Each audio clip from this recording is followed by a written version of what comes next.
Welcome students to नमस्ते physics with Gaur sir. Nuclear chapter चल रहा है और इसमें हमने आपको एम्पिरिकल फार्मूला ऑफ न्यूक्लियस बता दिया।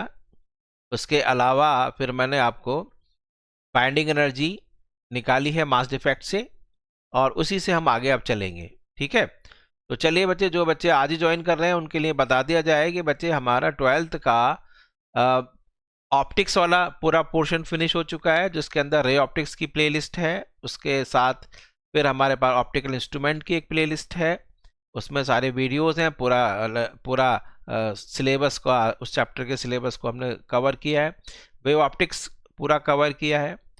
ठीक है, इनके साथ साथ बच्चे हमने इन्हीं में प्रीवियस ईयर्स के क्वेश्चंस भी हमने एक एक दो दो लेक्चर्स का वीडियो उसमें अपलोड किया है। तो बच्चे आप उसमें फ़ायदा रहेगा कि रियल में कैसे क्वेश्चन आते हैं। साथ साथ में वीडियो लेक्चर में तो मैं कराता ही हूँ, लेकिन अलग से भी हमने सेपरेटली वीडियो लेक्चर्स बनाए हैं, जिससे कि आप प्रीवियस ईयर्स के क्वेश्चंस से फैमिलियर हो जाएं, वो कैसे कैसे क्वेश्चंस आते हैं, और इससे बच्चे काफ़ी बूस्टअप हो जाते हैं। तो अब इसके अलावा मॉडर्न फिजिक्स में बच्चे हमारा dual nature of matter and radiations की एक प्लेलिस्ट पूरी बन चुकी है, उसको आप देखिए। इसके अलावा फिर एटम पूरा हो चुका है बच्चे, एटम की प्लेलिस्ट बन चुकी है। ठीक है, डुअल नेचर के हमारे क्वेश्चंस, उसमें प्रीवियस के क्वेश्चंस मैंने 2 वीडियो लेक्चर्स बनाए हैं, उसको ध्यान से देखना। और एटम्स के भी आपने पूरा वीडियो प्लेलिस्ट है, और उसके साथ भी उसके साथ क्वेश्चंस हम उसमें हैं। अब अगली जो जिस समय तो चल रही है प्लेलिस्ट, वो न्यूक्लियस की चल रही है, और उसमें ये दूसरा मेरा वीडियो है। तो चलिए टाइम ना खराब करते हुए चलिए अब हम न्यूक्लियस को आगे बढ़ाते हैं। Yes, let us start. Yes, देख लीजिए बच्चे, प्रीवियस में मैंने आपको ये बताया है एम्पिरिकल फार्मूला ऑफ न्यूक्लियस, और ये करा दिया था। और उससे पहले मैंने आपको बाइंडिंग एनर्जी, मास डिफेक्ट, ये सब बता दिए, और न्यूक्लियस यहाँ से स्टार्ट चैप्टर हो गया था। ठीक है, एक रिकैप मैंने रिव्यू दिखा दिया। बाइंडिंग एनर्जी पर न्यूक्लियन का मतलब क्या है कि न्यूक्लियस को एक न्यूक्लियन को बांधने में कितनी एनर्जी की जरूरत पड़ती है। लेकिन हम ऐसे नहीं निकालते हैं, बाइंडिंग एनर्जी को तोड़ने के हिसाब से निकालते हैं कितनी एनर्जी जरूरत पड़ेगी to separate one nucleon from another. चलिए, अब जो इम्पोर्टेंट चीज़ है वो है, जिस पर बेस्ड इम्पोर्टेंट कंसेप्ट चलेगा, वो है कि बाइंडिंग एनर्जी पर न्यूक्लियन। ठीक है, binding energy per nucleon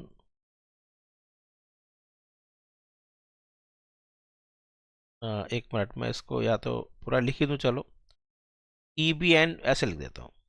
binding energy per nucleon मैंने ऐसे लिखाया था, EBN बार। ठीक है, versus A mass number curve. इस पर बहुत सारी चीजें हैं। Binding energy per nucleon versus mass number curve. EBN बार का मतलब, यानी बाइंडिंग एनर्जी ग्राफ हम ड्रॉ कर रहे हैं किस किस के बीच में, the graph between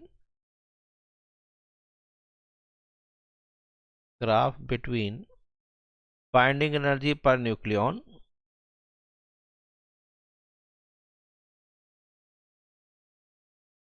binding energy per nucleon versus and A mass number. Mass number को आप बच्चे वो बोलो नंबर ऑफ न्यूक्लियॉन्स। ठीक है, तो इसके बीच में हमने ग्राफ ड्रॉ करना है, graph between binding energy per nucleon and mass number. अब इसमें बच्चे कोई स्केल नहीं लेना है कि भाई हम इतना से इतना इतना होता है, नहीं, ये थोड़ा रफ ही हम ले रहे हैं। एक मिनट, ऐसे हमने ड्रॉ कर लेते हैं। यहाँ पर ये एक मिनट, यहाँ पर है बच्चे एनर्जी, बाइंडिंग एनर्जी EBN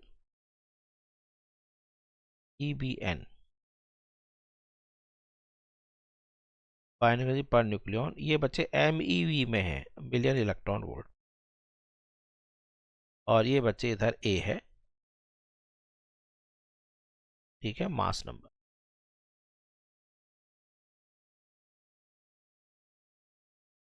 यहाँ 0 है।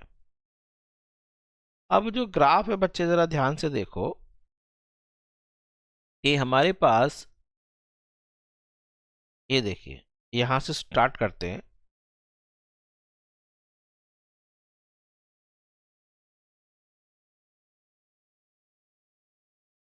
ठीक है, ये आपके पास इधर, यहाँ लिख देता हूं मैं, ये जो है, ये जो पॉइंट है, ये 1H1,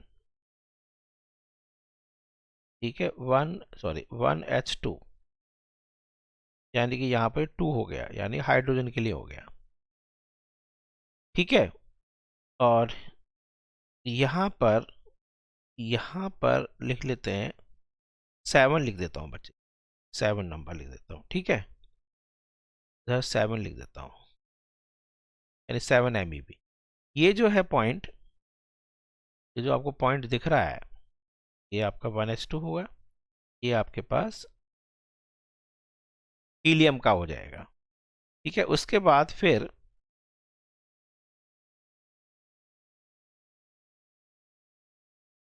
एक मिनट, उसी से उसी का कलर, लिथियम 6,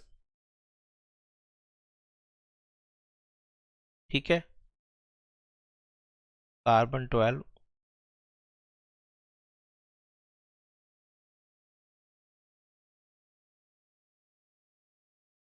कार्बन 14,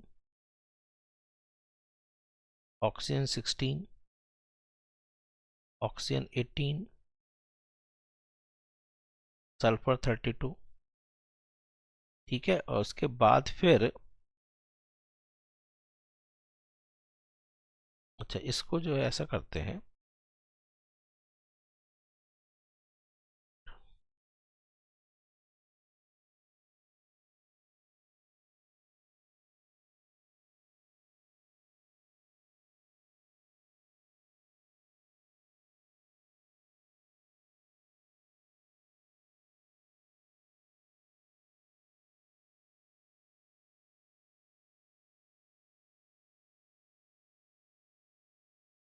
तो सबको ऊपर ले जाते हैं।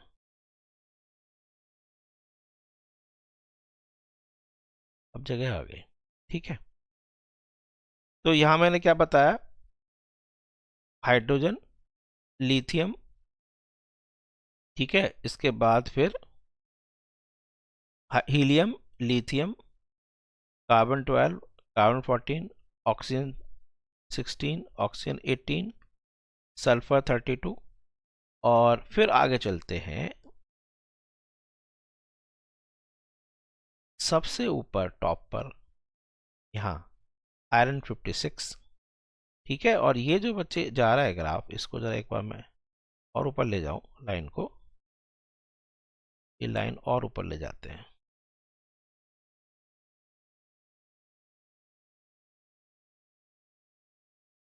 ये,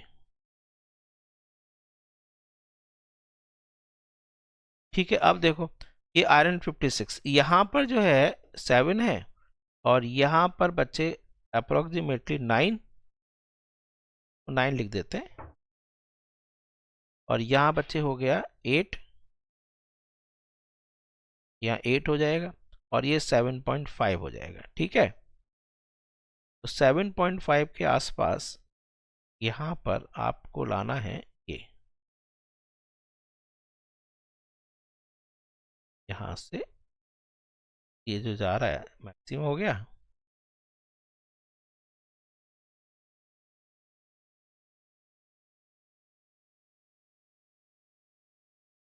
ठीक है, तो ये जो आपके पास आ रहा है बच्चे यहाँ, ये इसकी जो, अच्छा, अब मैं लिखता चला जाता हूँ।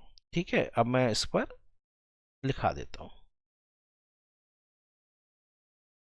अब मैं यहाँ लिख रहा हूँ, हाइड्रोजन ये हो गया, हाइड्रोजन हो गया, ये हो गया बच्चे हीलियम, एक मिनट, कलर वही ले लेते हैं, येलो, हीलियम 4,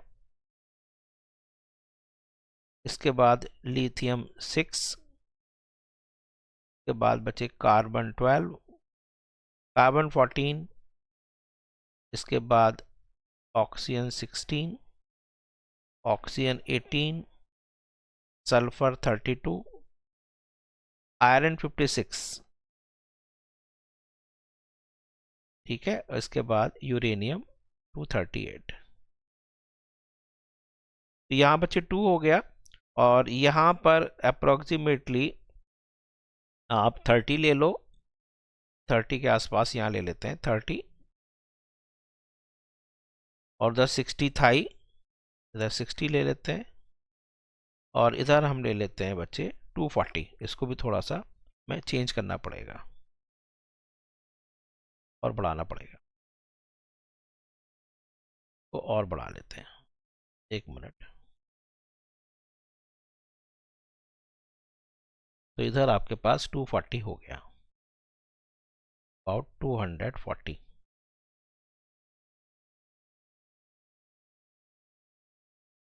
ठीक है, ये आपका 60 हो गया। तो आपको क्या दिख रहा है कि देखो यहाँ 20 है आसपास, यहाँ इधर कहीं 20 है, 30 तो इधर ही आ रहा है। तो आप देखो बच्चे सबसे पहले कि 2 से 20 के बीच में यहाँ तो आपको बड़ा मैक्सिमा मिनिमा नज़र आ रहा है। तो कुछ की बाइंडिंग एनर्जी बहुत ज़्यादा है और कुछ की बाइंडिंग एनर्जी बहुत कम है। जिनके बाइंडिंग एनर्जी ज़्यादा है बच्चे, वो इसका मतलब उसमें मास डिफेक्ट ज़्यादा हुआ है, उनको बांधने में ज़्यादा एनर्जी कंज्यूम हुई है, यानी बड़े वो स्टेबल भी है। जिनकी बाइंडिंग एनर्जी पर न्यूक्लियन कम है, ठीक है, वो उनको बांधने में कम एनर्जी की जरूरत पड़ी है, इसका मतलब वो लेस स्टेबल है। ये ऐसा होगा। तो इन्फ्रेंसेस निकालूं मैं, कंक्लूजन देखो बच्चे। तो इससे क्या इन्फ्रेंसेस माने कंक्लूजन्स निकले।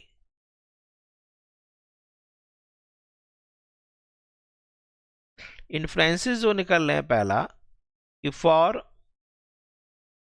मास नंबर 2 से 20, 2 से 20 के बीच में there are maximas and minimas, there are maximas and minimas. ठीक है, जहां पर मैक्सिमास है वहां पर वो स्टेबल है। ठीक है, मैक्सिमास किस पर है, maximas are for helium 4,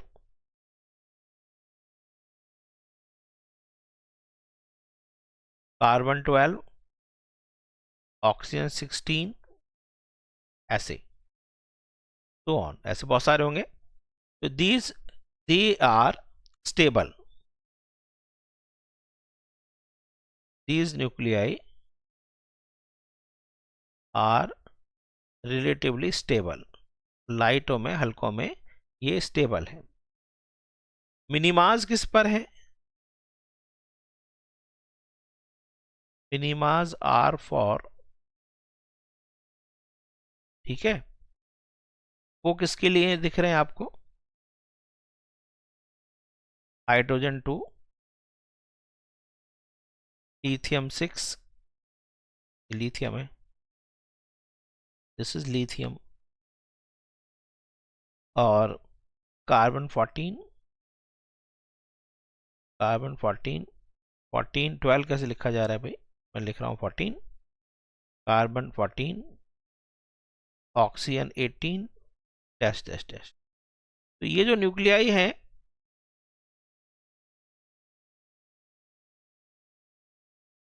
are unstable.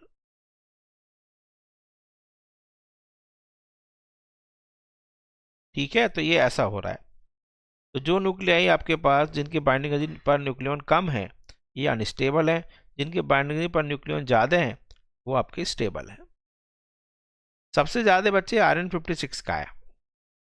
तो ये आपको पहला आपका ए 2 से 20 के बीच में आ गया। दूसरा बच्चे इन्फ्रेंसिस ये आ रही है कि बाइंडिंग एनर्जी पर न्यूक्लियन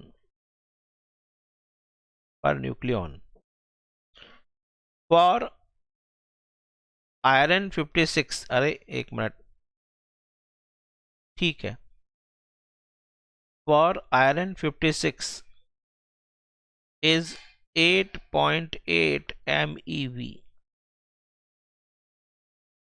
है नहीं? तो ये आपके पास दिस इज मैक्सिमम।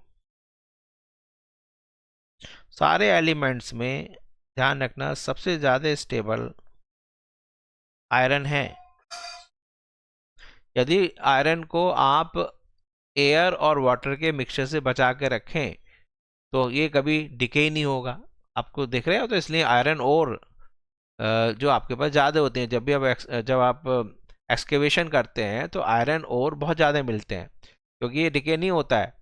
तो ज़मीन के अंदर तो बच्चे आपको ह्यूमिडिटी और बस ह्यूमिडिटी का ही सारा खेल है। यदि ह्यूमिडिटी रस्टिंग ना हो आयरन पर तो ये कभी डिके नहीं होगा, बस उसको बचा लो एक बार। तो मोस्ट स्टेबल एलिमेंट है, ठीक है।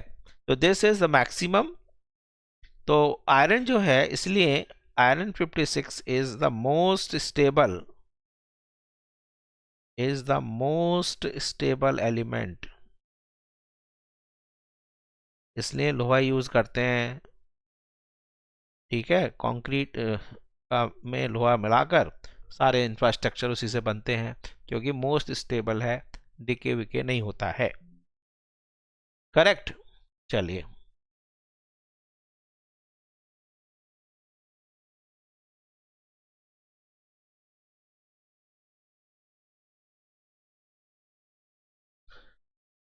Iron 56 is the most stable element. इसलिए आप देखते हैं सारे स्ट्रक्चर्स कंक्रीट के साथ मिलाकर आयरन से ही बनाए जाते हैं, ठीक है। इस्पात से बनाए जाते हैं, स्टील से बनता है। स्टील तो खैर कंपोजिशन हो गया, इसका मिक्सचर हो जाएगा और बहुत सारे एलिमेंट्स मिलाकर। चलिए, ये हो गया, ठीक है। तो मोस्ट स्टेबल हो गया। अब एक काम और करो, जरा देखो पीछे, ये तो सब हो गया।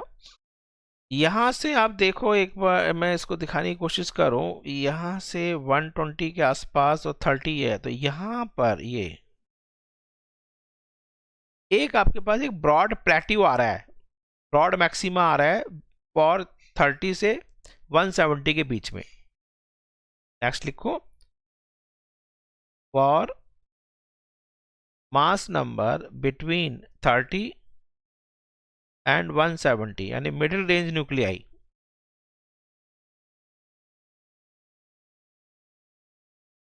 इनको कहते हैं middle range nuclei. There is a broad maxima, there is a broad maxima, और इनका जो बाइंडिंग एनर्जी पर न्यूक्लियन का एवरेज वैल्यू है, ये बच्चे 8.5 MeV, उसका कितना था 8.8। इसका मतलब ये जो है दे आर स्टेबल न्यूक्लियाई। तो आपके पास इस रेंज के मिडिल रेंज के जो न्यूक्लियाई हैं जिनका मास नंबर 3 से 170 है, तो वो स्टेबल न्यूक्लियाई है। 30 से 170 का चक्कर हो गया। इसके बाद uranium binding energy per nucleon for uranium 238, ये बच्चे 7.6 MeV है। तो बच्चे कह रहे हैं सर उससे तो हीलियम से ज़्यादा है। अब वहाँ एक्चुअली में जब भी आपको देखते हो, जब भी ओलंपिक होता है या कोई भी इंटरनेशनल या नेशनल टाइप का बाउट होती है, रेसलिंग होती है या फिर कुछ भी है, तो बस वजन के हिसाब से होता है। आपने देखा कि हमारे ओलंपिक में है नहीं, मेडल वजन की वजह से रह गया, मतलब कुछ ग्राम की वजह से ऐसा हो जाता है। तो यहाँ पर ध्यान रखना, लाइट वेट ये नहीं कि हल्के लोगों का भारी से लड़ाई करा दो। तो जो बच्चे लाइट वेट है, ये लाइट वेट का आपस में लाइट के हिसाब से चलेगा और हैवी का हैवी के हिसाब से चलेगा, ठीक है। तो भारियों में हैवियों में कह रहा हूँ मैं, क्या अपनी इंग्लिश को हम इंग्लिश बना लेते हैं। तो हैवियों में ध्यान रखना यूरेनियम 238 आपका अनस्टेबल है। ठीक है, लाइट में ये 7 जो है वो आपको देखो बहुत ज्यादा दिख रही है, 7 ये रहा आयरन हीलियम का। ठीक है, हैवी में इसको का मतलब नहीं है। तो iron binding energy for uranium 238 is 7.6 MeV। This is it is unstable. ठीक है, अनस्टेबल हैवी न्यूक्लियस।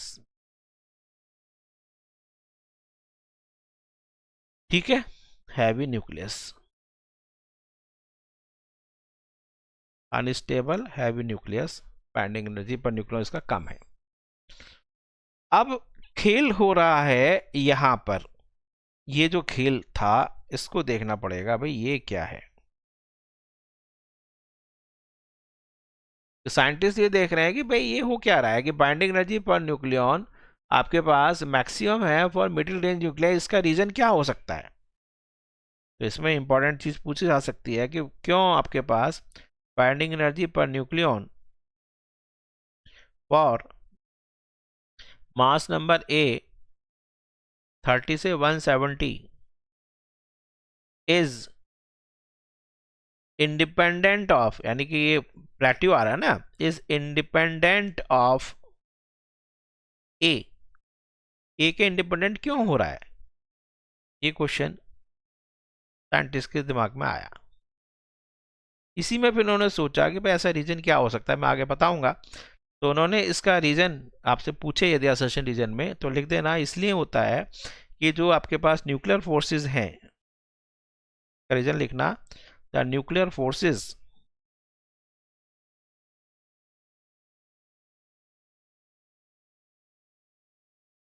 आर, एक तो ध्यान रखना वो शॉर्ट रेंज है, are short range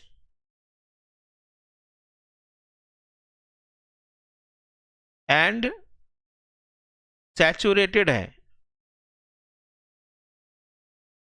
for middle for mass number A से इसके बीच में।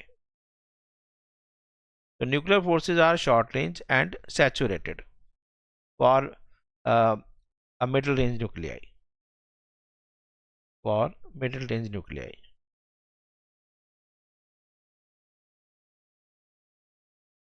अब यहाँ शॉर्ट रेंज का मतलब आपको पता है इनका, जैसे आपको पता है कि इलेक्ट्रोस्टैटिक फोर्सेस हैं, आपके पास ग्रेविटेशनल फोर्सेस हैं, ये लॉन्ग रेंज फोर्सेस हैं। ठीक है, और ये जो आपके पास न्यूक्लियर फोर्सेस हैं शॉर्ट रेंज फोर्सेस हैं, थोड़ी जगह के लिए लगते हैं, थोड़ा डिस्टेंस के लिए लगते हैं।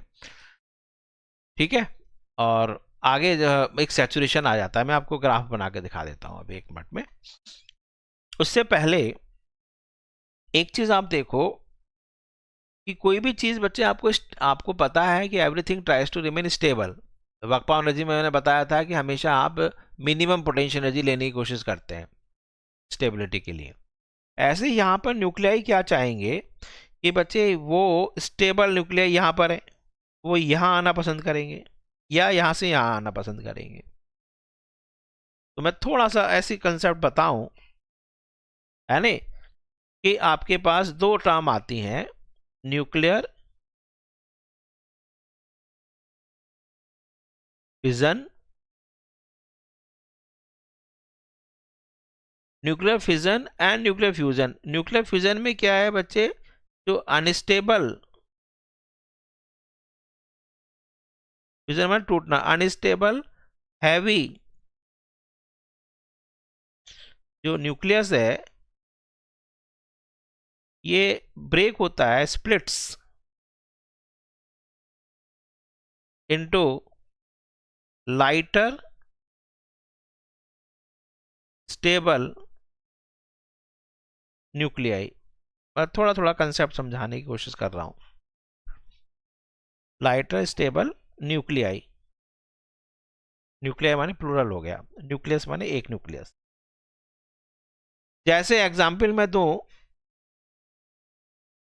कि यूरेनियम बच्चे है, यूरेनियम ये कन्वर्ट हो रहा है बेरियम में, क्रिप्टन में, लाइक दिस। तो यहां पर इसके बाइंडिंग एनर्जी पर न्यूक्लियॉन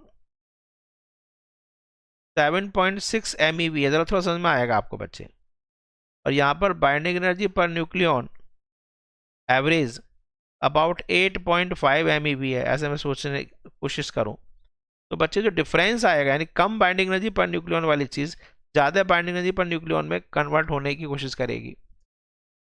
तो इसमें बच्चे आपको बांधने में कम एनर्जी स्टोर थी, इसको बांधने में ज़्यादा एनर्जी स्टोर है। तो जब इसको हम ऐसे कन्वर्ट करेंगे तो जो डिफरेंस है एनर्जी का, दैट विल बी रिलीज्ड, यानी तो जो डिफरेंस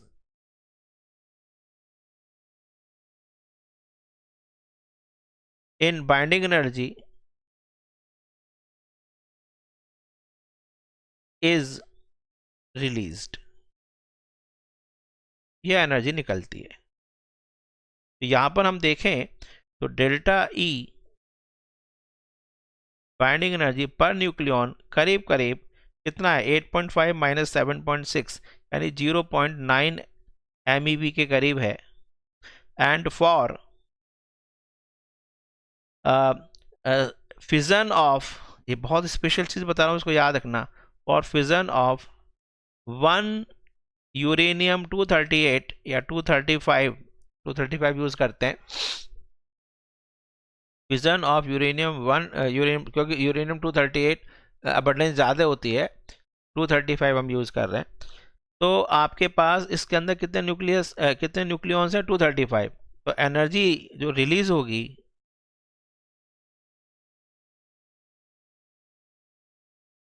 पर फिजन, फिजन समझ में आ रहा है, पर एक टूट, पर फिजन पर न्यूक्लियस, पर फिजन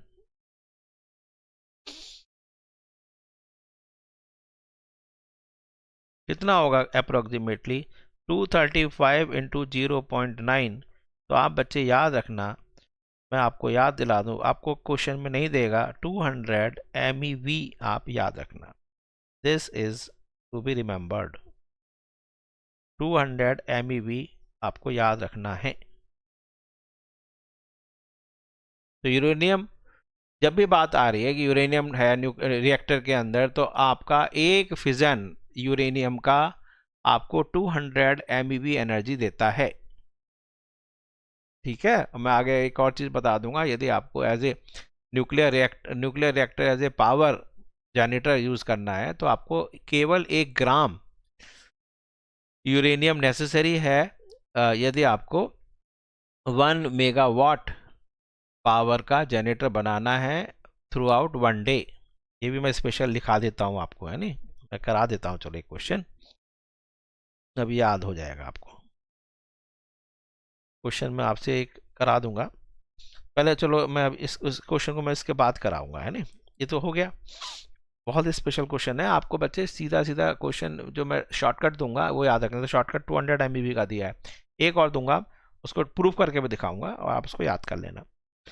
ये तो हो गया बच्चे न्यूक्लियर फिजन। ऐसे ही दूसरा आपके पास होता है nuclear fusion.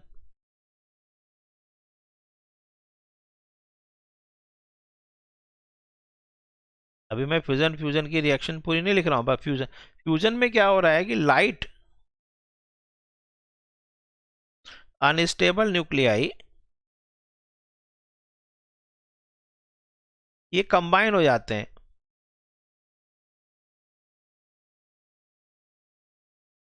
Are combined to form a stable heavy, उसके कंपेरिजन में तो हैवी होगा, हैवी न्यूक्लियस। आया बच्चे, समझ में नहीं आया, आ गया होगा। Light unstable nuclei are combined to form stable heavy nucleus.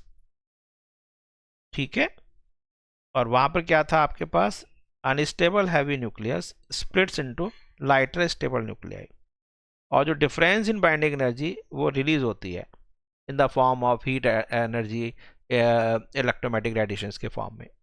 ये मैंने आपको दिखाने की कोशिश की बच्चे, कितना आपके पास ये आया। सही है। अब यहाँ पर हम देखते हैं कि हाइड्रोजन की बात करें, जैसे समझा दूं, वैसे मैं बता रहा हूँ, जैसे आपके पास हाइड्रोजन है, यहाँ पर हाइड्रोजन होगा। ओह, एक मिनट रुको बच्चे, यहाँ पर हाइड्रोजन है, जैसे ये आपके पास होकर हीलियम 4 में कन्वर्ट होंगे, तो इसकी बाइंडिंग एनर्जी पर न्यूक्लियन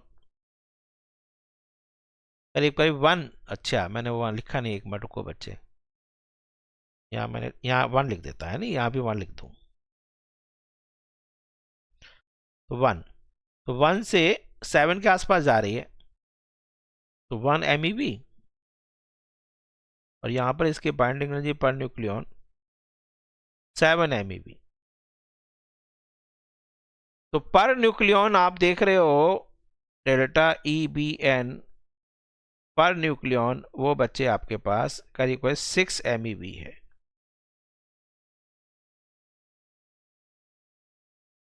तो ध्यान रखो कि per nucleon energy release nuclear fusion में ज़्यादा होती है, per nucleon energy release nuclear fusion में कम होती है, उसमें करीब करीब 0.9 के आसपास था, और इसमें आपके पास 6 MeV मैंने आपको फ्यूजन उसका हाइड्रोजन का दिखाया है बस। लेकिन ध्यान रखना, हाइड्रोजन है तो बहुत हल्की, यदि उतना ही यदि एनर्जी रिलीज करनी है तो बच्चे आपको बहुत ज़्यादा हैवी, बहुत ज़्यादा मास का होना चाहिए हाइड्रोजन बॉम्ब बनाना है, तो है नहीं, हाइड्रोजन बॉम्ब माने बड़ा अच्छा रहता है हाइड्रोजन बॉम्ब। उसमें जो है कोई भी न्यूक्लियर हॉलोकास्ट यानी कि कोई रेडिएशंस नहीं होती हैं। फिजन में जो है न्यूक्लियर रिएक्टर जो होता है, जो हम जिसमें फिजन करते हैं, उसमें बहुत रेडिएशंस निकलती हैं, आपको पता है, भयंकर बहुत ख़राब होता है, जनरेशन की जनरेशन्स जो है हैंडीकैप होते हैं। जैसे जापान में आपको पता है अमेरिका ने जो बॉम्ब, एटॉमिक बॉम्ब डाला था, तो उससे कितनी जनरेशन्स हैंडीकैप्ड और बहुत ही पूरा बायोलॉजिकली डिसऑर्डर हो जाता है नहीं? लोगों में जनरेशन्स तक रहता है। तो ये ख़राब चीज़ें तो हैं, अब अच्छी बात नहीं है। न्यूक्लियर जो आपके पास फ्यूजन है वो बड़ा अच्छी चीज़ है। एनर्जी यदि उसको कंट्रोल कर लिया जाए, कंट्रोल प्रोसेस चल रहा है, यदि कंट्रोल कर लिया जाए तो वो बहुत सेफ जो है आपके पास एनर्जी बनाएगी, कोई उसमें वेस्ट नहीं होगा। चलो आगे चलते हैं। हाँ, अब मैं थोड़ा ऐसे ऐसे बताऊँ एक बार डायग्राम बनाकर, एक डायग्राम और देख लो, थोड़ा ऐसे मैं दिखाने की कोशिश करूँ कि supposing binding energy per nucleon versus A curve ऐसा है, ऐसे रफली मैंने बता दिया, ठीक है, ऐसे करके, ठीक। तो यहाँ पर जो मैक्सिमम आपको दिख रहा है वो पता ही है, तो इधर से इधर ये जो आपके लाइट न्यूक्लियाई हैं, जैसे आपके पास ये हाइड्रोजन था, इधर आपके पास कहीं हीलियम होगा, इधर आपके पास यूरेनियम 238 है, ये आपके पास मैक्सिमम बचे यहाँ पर आयरन 56 है, ठीक है, 30 से लेकर यहाँ पर, ठीक है, ये मिडिल रेंज न्यूक्लियाई हैं। तो जो भी आपके पास ये हैं लाइट वाले, वो इधर आने की कोशिश करेंगे, तो इसको कहते हैं, इस प्रोसेस को फ्यूजन, ऐड करना। फिजन, यहाँ से बच्चे इधर आने की कोशिश करेंगे, जो आपके पास हैवी अनस्टेबल न्यूक्लियाई हैं वो टूटकर यहाँ आने की कोशिश करेंगे, इसको कहेंगे फिजन। आगे आपको कंसेप्ट समझ में, फिजन एंड फ्यूजन भी मैंने आपको बता दिया। Excuse me. अब मैं आपको एक बहुत अच्छा सा क्वेश्चन कर रहा था, बहुत ही, इसको याद रखना है, रिमेंबर द रिजल्ट। मैं आपसे पूछ रहा हूँ कि amount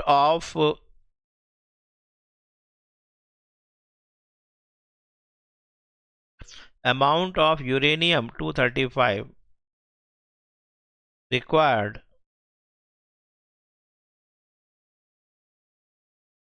in a day to produce energy, अब इलेक्ट्रिक एनर्जी हो सकती है, at in reactor, electric to produce power ले लो, चाहे इलेक्ट्रिक पावर ज़्यादा अच्छा रहेगा, टू प्रोड्यूस पावर, ठीक है, to produce power of 1 megawatt in reactor. ये है क्वेश्चन, कितना बढ़िया क्वेश्चन आपको दिख रहा है। Amount of uranium 235 required in a day to produce power of 1 mega. तो बच्चे आपको ओके, ठीक है, अच्छा, amount of uranium 235 required in a day to produce power of 1 megawatt in reactor, ये हम बात कर रहे हैं। तो इसके लिए बच्चे हमें एक दिन में कितनी एनर्जी की जरूरत पड़ेगी, पर फ्यूजन तो हमें पता ही है। तो चलो पहले आप पर डे, 1 डे में एनर्जी कितनी जरूरत पड़ेगी,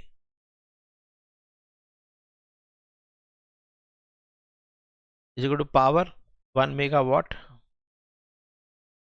इंटू 1 डे, एक दिन में कितने सेकंड है, 86400 सेकंड, तो इतने जूल हो गया, ठीक है। अब एक नंबर ऑफ फिजन्स,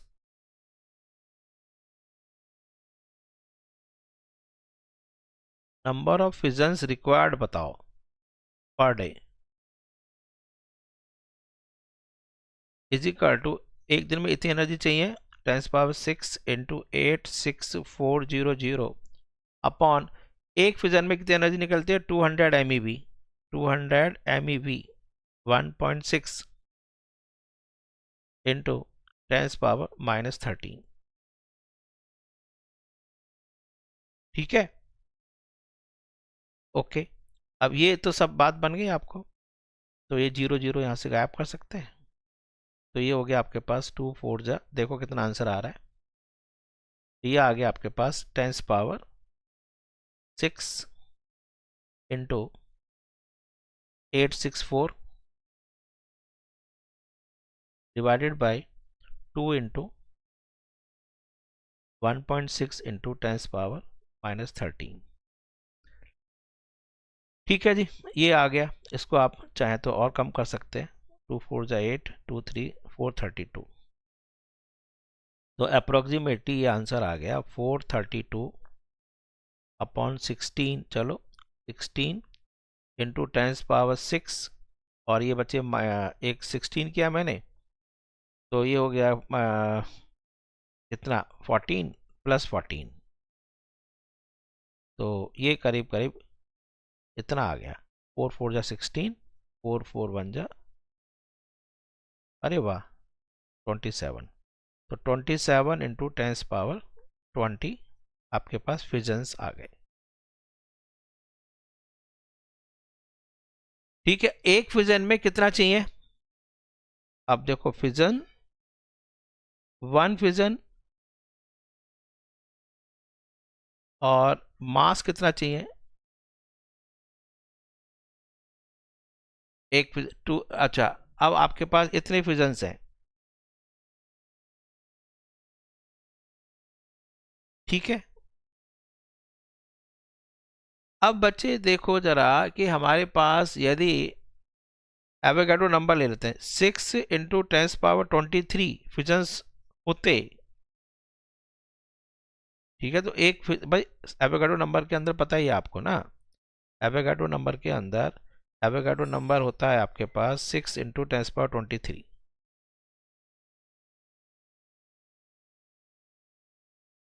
नहीं, ठीक है, इतना है।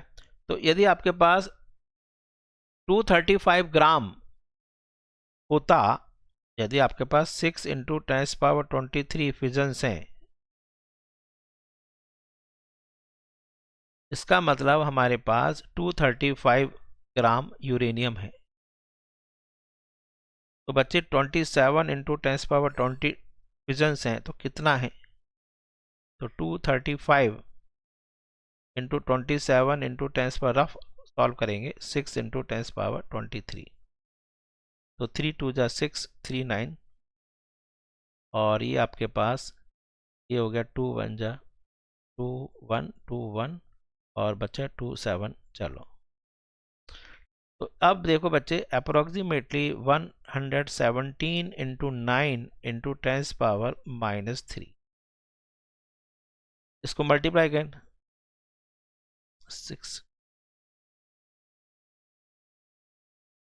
इंटू 10⁻³ तो करीब करीब बच्चे 1 आ रहा है, नहीं 1.053, तो 1 ग्राम आ रहा है। एंड इसको बच्चे आप remember as a formula, remember as shortcut. यहां पर बच्चे हम क्या मान रहे हैं, 100% रिएक्टर की एफिशिएंसी, ठीक है, for remember as a shortcut.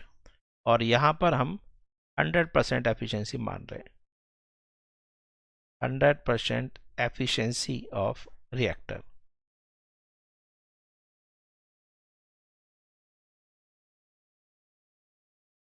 एक ग्राम यूरेनियम की जरूरत पड़ती है यदि आपको रिएक्टर बनाना है 1 मेगावाट का, और ये पूरे दिन यदि ये इलेक्ट्रिक पावर दे रहा है। यदि उसका एफिशिएंसी बच्चे 50% है तो इसका डबल हो जाएगा, फिर उसी हिसाब से निकालते चले जाना। ठीक है बच्चे, तो ये मैंने आपको बहुत शॉर्टकट दिया है, कैलकुलेशन सारी बच जाएगी। 1 gram uranium is required to produce power at a rate 1 megawatt throughout a day. एक दिन, यदि पूछ रहा है आपको 10 दिन में कितना चाहिए, उसकी एफिशिएंसी है, उसके हिसाब से ये क्वेश्चन कर लेंगे। तो यू हैव क्या कहते हैं, पालतू बना दिया तब बड़ा क्वेश्चन को, बड़े कैलकुलेशन को। तो यू हैव रॉक्ड नाउ, नहीं? चलिए, तो आज इसको यहीं ख़त्म करते हैं, अगले वीडियो में इसके आगे पढ़ाएंगे। आई एंड द मीटिंग नाउ।